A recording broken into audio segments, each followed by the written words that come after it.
প্রিয় ছাত্রছাত্রীরা, আজকে আমি তোমাদেরকে এই ভিডিওর মাধ্যমে মাধ্যমিক 2025 সালে পরীক্ষার জন্য পর্ষদের যে টেস্ট পেপার, সেই টেস্ট পেপারের যে সমস্ত প্রশ্নগুলো আছে ইতিহাসের 126 নম্বর পেজে, সেখানে বিভাগ ক, খ এবং গয়ের যে প্রশ্নগুলো আছে এই তিনটে বিভাগের 1 নম্বর এবং 2 নম্বর প্রশ্ন এমসিকিউ এসে প্রশ্ন, সেগুলো আমরা আলোচনা করবো আজকে এই ভিডিওর মাধ্যমে। তোমরা ভিডিওটা শুরু থেকে শেষ অবধি অবশ্যই তোমরা দেখবে এবং চ্যানেল নতুন হয়ে থাকলে অবশ্যই তোমরা চ্যানেলটাকে সাবস্ক্রাইব করে রাখবে পরবর্তী পেজগুলোর প্রশ্নোত্তর পাওয়ার জন্য। এবং এর আগের যে পেজগুলো ছিল সেগুলোর প্রশ্নোত্তর আমরা আলোচনা করে দিয়েছি, তোমরা প্লে লিস্ট থেকে সেগুলো পেয়ে যাবে। অবশ্যই সেই প্রশ্নোত্তরগুলো তোমরা দেখে নেবে। আজকে আমরা 126 নম্বর পেজ আলোচনা করবো এবং এই পেজের প্রশ্নোত্তরের যে পিডিএফ সেটা তোমরা পরবর্তীতে আমাদের টেলিগ্রাম চ্যানেল থেকে পেয়ে যাবে। ডেসক্রিপশনে টেলিগ্রাম চ্যানেল লিঙ্ক দেওয়া আছে, সেখান থেকে তোমরা পেয়ে যাবে। তাহলে সেখানে তোমরা ডেসক্রিপশন থেকে যে টেলিগ্রাম চ্যানেলে যুক্ত হয়ে যাবে।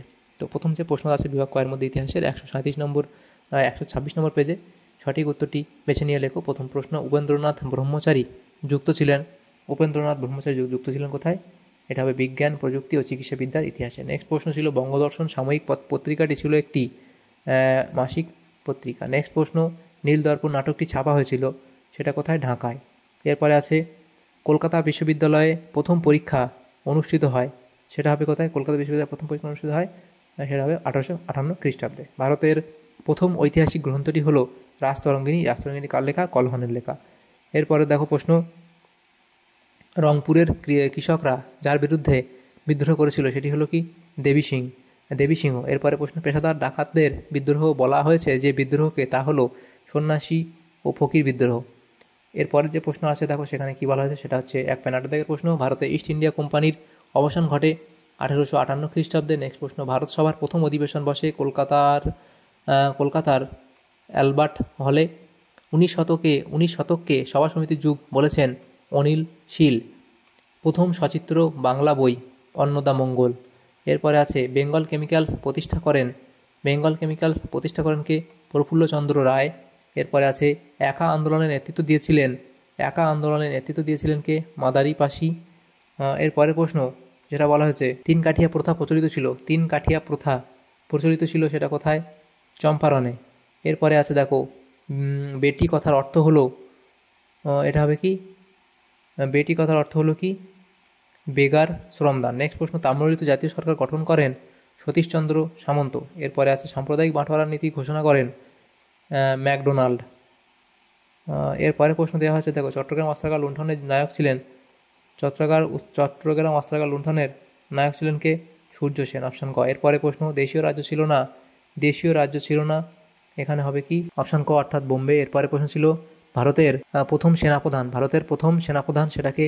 জয়ন্ত চৌধুরী, অপশান খ। এরপরে যে প্রশ্নগুলো আছে দেখো সেটা কি বলা আছে? বিভাগ ক্ষয়ের প্রশ্ন, সেখানে 2 দাগের যে প্রশ্নগুলো বলা হয়েছে, 2 দাগের প্রশ্ন, এটা হচ্ছে দেখো প্রথম প্রশ্ন। এখানে 16টা প্রশ্ন উত্তর দিতে হবে বলা হয়েছে, এখানে অনেকগুলো প্রশ্ন আছে, তার মধ্যে এর 16টা প্রশ্ন উত্তর করতে হবে। প্রথম প্রশ্ন আছে,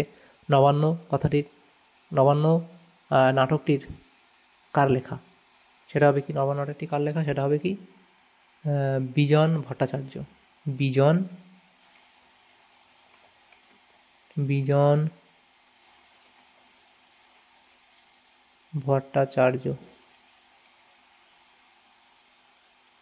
নেক্সট প্রশ্ন যেটা বলা হয়েছে, মায়ের দেওয়া মোটা কাপড় গানটির রচয়িতা কে? সেটা হবে রজনীকান্ত সেন।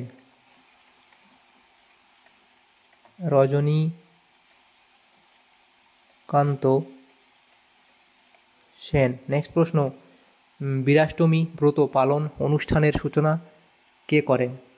সেটা লিখবে সরলা দেবী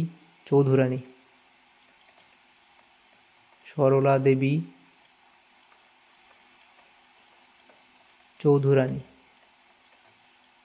নেক্সট প্রশ্ন, সত্যানন্দ কোন গ্রন্থের চরিত্র?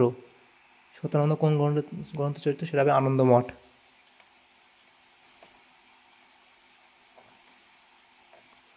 এরপরে উপবিভাগ 2.2 ঠিক ভুল নির্ণয় করো। প্রথম যে প্রশ্ন সেটা বলা হয়েছে, রংপুর বিদ্রোহের নেতা ছিলেন সিধু, এটা এখানে ভুল বলা হয়েছে, কারণ সিধু কোথাকার ছিল? তিনি ছিলেন হচ্ছে সাঁওতাল বিদ্রোহের নেতা। এরপরে ছিল যেটা, আচ্ছা, এরা সাঁওতাল বিদ্রোহের নেতা ছিলেন সিধু। এরপরে প্রশ্ন, ইউএন রয় এবং সন্স প্রতিষ্ঠা করেন রাজা রামমোহন রায়, এটা কি হবে? এটাও এখানে ভুল বলা হয়েছে, কারণ রাজা রামমোহন রায় এটা করেনি, এটা করেছিল উপেন্দ্র কিশোর রায়চৌধুরী। এরপরে আছে কলকাতা মাদ্রাসা প্রতিষ্ঠা করেন লর্ড ওয়ারেন হেস্টিংস, এটা ঠিক বলা হয়েছে। নেক্সট প্রশ্ন, জমিদার সভা 1836 খ্রিস্টাব্দে প্রতিষ্ঠিত হয়, এটাও ঠিক বলা হয়েছে। এরপর উদ্বেগ 2.3 কয়স্তমের সঙ্গে খস্তম মেলা। প্রথম যেটা বলা আছে রামমোহন রায়, রামমোহন রায় এখানে তোমাদের মিলবে, রামমোহন রায় এটা হবে ভারতীয় নবজাগরণের অগ্রদূত। তারপর বল্লভভাই প্যাটেল, সেটা হবে কি লৌহ মানব। হরি সিং, হরি সিং সেটা কী হবে এখানে তোমাদের, সেটা হচ্ছে কাশ্মীরের রাজা। মাউন্ট ব্যাটেন সেটা হবে কি ভাইসরয়। এভাবে কয়স্তম মিলিয়ে নেবে। নেক্সট যে প্রশ্নগুলো আছে 2.4, সেখানে আমরা উপবিভাগ আছে 2.4 উপবিভাগ, সেখানে ম্যাপ পয়েন্টিং ছিল, সেগুলো আমরা করবো না, আমরা চলে আসবো পরবর্তী উপবিভাগ 2.5-এ। সেখানে নিম্নলিখিত বিবৃতিগুলি সঠিক ব্যাখ্যা নির্বাচন করো। প্রথম বিবৃতি বলা হচ্ছে ভারতে পাশ্চাত্য শিক্ষার বিস্তার ঘটে, এখানে ব্যাখ্যা 2টা সঠিক হবে, ইংরেজরা কম খরচে কেরানি তৈরি করতে চেয়েছিল।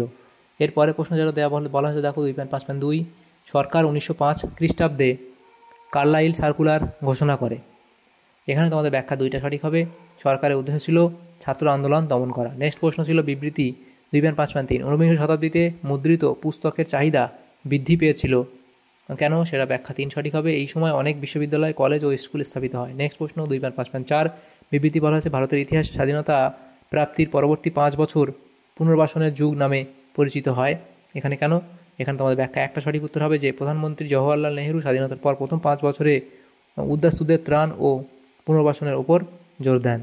তাহলে এই প্রশ্নগুলো এখানে ছিল। এরপরের যে প্রশ্ন আছে দেখো সেখানে কি বলা হয়েছে বিভাগ গ, সেখানে 2 দাগের প্রশ্ন, এখানে 2 নম্বর প্রশ্ন বলা আছে, 11টা প্রশ্ন 22 নম্বর দেওয়া হয়েছে। এখানে অনেকগুলো প্রশ্ন আছে, 11টা প্রশ্ন উত্তর করতে হবে, 16টা প্রশ্ন আছে, তার মধ্যে 11টা প্রশ্ন উত্তর করতে হবে। 3.1 দাগের প্রশ্নে বলা আছে আত্মজীবনী কীভাবে ইতিহাসের উপাদান হিসেবে ব্যবহৃত হতে পারে, সেটা লিখবে। এ অবধি। এর পরের প্রশ্ন আছে বাংলার নারী শিক্ষা বিকাশে রাধাকান্ত দেবের ভূমিকা কী ছিল, এ অবধি লিখবে। নেক্সট প্রশ্ন নববঙ্গ গোষ্ঠী কাদের বলা হয়। এরপর আছে ব্রাহ্ম সমাজের যে কোনো 2টি সমাজ সংস্কারমূলক কাজের উল্লেখ করো, তো প্রথম সতীদাহ প্রথার বিরোধিতা এবং তারপরে দেখো নারী শিক্ষা ও অধিকার। এরপরে আছে ইতিহাসের তথ্য সংগ্রহ ইন্টারনেট ব্যবহারের 2টি সুবিধা লেখো, তথ্যের দ্রুত এটা পাওয়া যায় এবং এটা বিভিন্ন উৎসের অ্যাক্সেস করা যায়, বিভিন্ন উৎস থেকে এগুলো ইনফরমেশন পাওয়া যায়। নেক্সট প্রশ্ন আছে দেখো বে এলাকা চার্জ বলতে কী বোঝে, লিখবে অবধি। তারপর জেমস লং স্মরণীয় কেন, এবং তারপর লিখবে যে সভা সমিতির যুগ বলতে কী বোঝায়, অবধি লিখবে। নেক্সট প্রশ্ন গভর্নর জেনারেল ও ভাইসরয়ের মধ্যে পার্থক্য লিখবে, গভর্নর জেনারেল এবং ভাইসরয়ের মধ্যে এই পার্থক্যগুলো লিখে দেবে, এখানে যে পার্থক্য লেখা আছে, এবং তারপর এখানে এই পার্থক্য লিখবে। নেক্সট প্রশ্ন ভারত মাতার চিত্রটি কেন গুরুত্বপূর্ণ, সেটা সম্পর্কে অবধি লিখবে। এরপরে আছে দেখো ভারতের কমিউনিস্ট পার্টিকে দ্বিজ বলা হয় কেন। এরপরে প্রশ্ন জাতীয় কংগ্রেস কবে কোথায় পূর্ণ স্বাধীনতার ডাক দিয়েছিলেন, তাম্রলিপ্ত জাতীয় সরকার কি, অবধি লিখবে। নেক্সট প্রশ্ন তেভাগা আন্দোলনের নাম তেভাগা কেন হয়েছিল। তারপরে প্রশ্ন যেটা দেওয়া হয়েছে যে এখানে দেশীয় রাজ্য বলতে কী বোঝায়, সেটা তোমরা অবধি লিখবে। এরপরে প্রশ্ন দেখো যেটা বলা হয়েছে সেগুলো কি হয়েছে, যে লাস্ট প্রশ্ন 3.16 দাগের প্রশ্ন পত্তি শ্রীরামালু কে ছিলেন, তো অন্ধ্র অঞ্চলে ভাষাভিত্তিক প্রদেশ গঠনের দাবিতে অমরণ অনশন করে অমর হয়েছেন পাত্তি শ্রীরামালু, স্মরণীয় হওয়ার কারণ এবং তিনি কেন স্মরণীয়, সেই 3টে পয়েন্ট এই অবধি লিখে দেবে, তাহলে তোমাদের এই প্রশ্নের উত্তর হয়ে যাবে। তাহলে দেখো আজকে আমরা এই যে প্রশ্নটা ছিল 126 নম্বর পেজে ইতিহাসের বিভাগ ক, খ এবং গ এর মধ্যে, সেগুলো আমরা আলোচনা করলাম আজকে এই ভিডিওর মাধ্যমে। তোমাদের যদি সামান্যতম উপকার এসে থাকে অবশ্যই একটা লাইক করবে এবং বেশি বেশি করে বন্ধুদের সাথে শেয়ার করবে, এবং পরবর্তী পেজগুলো প্রশ্ন উত্তর পাওয়ার জন্য আমাদের চ্যানেলটাকে সাবস্ক্রাইব করে রাখবে। Thanks for watching.